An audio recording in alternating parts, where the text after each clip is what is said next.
Qu'est-ce donc que l'âme? En quoi diffère-t-elle de l'esprit? Quelles sont ses fonctions?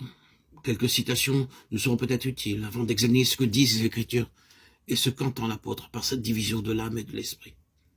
Après quoi, il nous sera plus facile de comprendre comment l'esprit, l'âme et le corps peuvent être sanctifiés et gardés irréprochables pour l'avènement du Seigneur Jésus.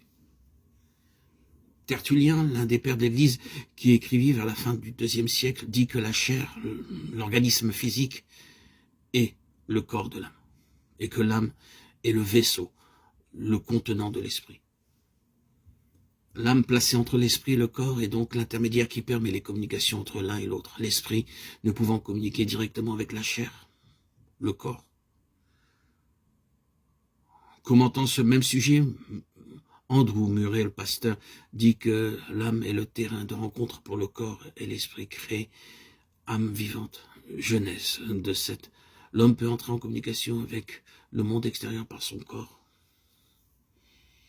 Par l'esprit, il communique avec ce qui est spirituel. Lorsque l'homme devint une âme vivante, celle-ci reçut en partage le sentiment de soi, le libre arbitre, la pensée, la volonté, toutes facultés qui sont le moule, le vaisseau préparé pour recevoir la vie de l'esprit. L'esprit, ajoute-t-il, est le siège du sentiment de Dieu. L'âme est le siège du sentiment de soi. Et par le corps, nous prenons conscience du monde extérieur. Dieu demeure dans l'esprit. Le moi habite l'âme. Et l'essence, le corps.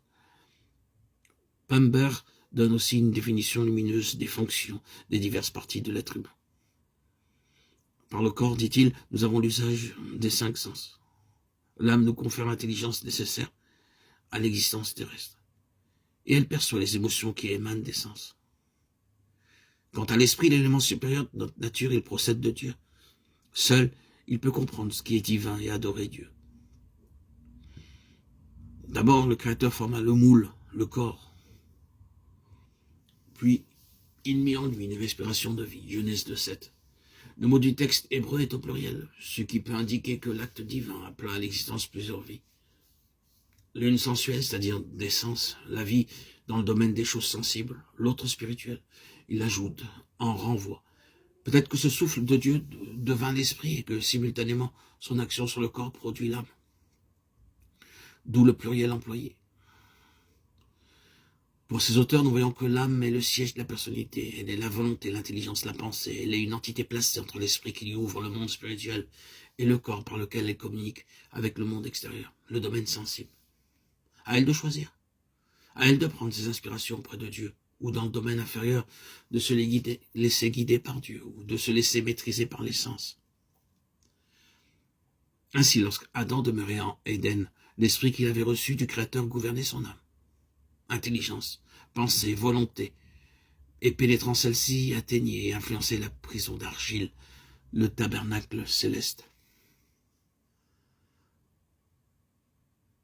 Le corps, qui était le tabernacle terrestre, était touché, influencé.